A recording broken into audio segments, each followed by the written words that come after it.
Assalamu alaikum wa rahmatullahi wa barakatuh. This question posed by Revert, and he's asking that how will a person come to know whether his Iman is strong or weak, and what steps should be taken to improve the Iman. And the last part is that if a person hears and knows about the punishment hellfire and yet is not worried about that and is worried about the worldly things, then what is his status? Regarding the first part of the question, a person, when he keeps on following the teachings of Quran and Sahih Hadith, the more he follows, he realizes that his Iman is strong. For example, when he goes out, a Muslimah knows that she should wear the hijab. The outside world may not be doing hijab, she's doing hijab. You know that the Iman is strong. That we know that people do wrong things.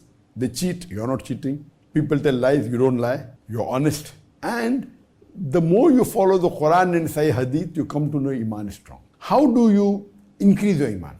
One of the best way to increase your Iman is to read the translation of the Quran, read the translation of the Hadith of the beloved Prophet Muhammad, read the Seerah of the Prophet Muhammad, read the Seerah of the Khulafa Rashidin, of the Sahabas. When you look at their lifestyle, you are empowered. You realize that how strong they were in Iman and how weak we are in Iman.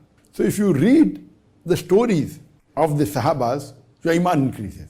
I'd like to give you one incident, that once there was a person who comes and tells the Prophet that the neighbor that is there is not allowing him to build the boundary wall of the house because there's trees in between. So the Prophet tells the neighbor that if you give that one tree and allow him to build his boundary wall, I will give you a tree in Jannah. And he refuses. He doesn't agree. So when one of the Sahaba, Abu Darda, he hears about this, he goes and asks the Prophet that if I get that tree and see to it, give it to him, will I get a tree in Jannah? The Prophet said, yes, why not? So he goes and tells that neighbor that, do you know who I am? He said, no. He says, I am Abu Darda, who owns the biggest and the most precious garden of dates in Medina. He says, of course, who does not know you? Then he says that, will you give me this tree which is coming in between your neighbor, boundary wall, and for that, in exchange of that tree, I will give you my complete garden of dates, which is the best in Medina. The man says, are you crazy? For my one tree, you will give me the full garden, which is the best in Medina? He says, yes. And the person agrees. Abu Darda comes back home and tells his wife that today I have done a great deal, an excellent deal. The wife asks, what did you do? So he narrates the story about that tree. And he tells his wife that I bought that tree that will give us the tree in Jannah in exchange for the full garden that we have in Medina. So the wife says, what an excellent deal. In today's world, if suppose you have such a big garden and you want to buy the tree, today's wife will tell you, you're a fool. Why did you give the full garden? You would have given 25% of the garden, or you should have given 50% of the garden. And surely that man would have agreed. Even if you give 25% of the garden, you would have given that one tree. But look at the Iman. The wife says, what a deal. That means both of them, the husband and wife, they didn't want even an iota of doubt that the person will refuse, because they wanted Jannah. And the Hadith tells us that for the rest of their life, they lived a poor life. But they lived a very happy life because they know that the Prophet had promised them paradise. So if we hear the stories of the Sahabas, how they lived, how they sacrificed, how they helped each other, your Iman increases. If you read the Quran, the translation, your Iman increases. And you come closer to Allah subhanahu wa ta'ala.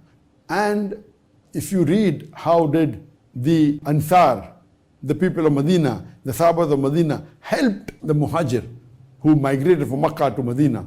And the stories, it's phenomenal. So the more you read the Seerah and of the Prophet, of the Sahabas, your Iman will increase, your practice will increase, and inshallah, your peace of mind will increase. So that you are more secured that Allah will give you the best in this world as well as Akhirah.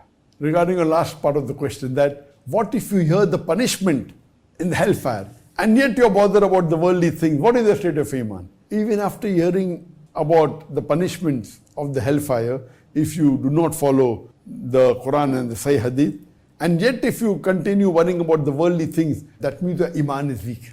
That Iman is weak. I told you how your Iman is strong, but if you hear, if the two things that makes your Iman strong is when you hear about the punishment, you fear it.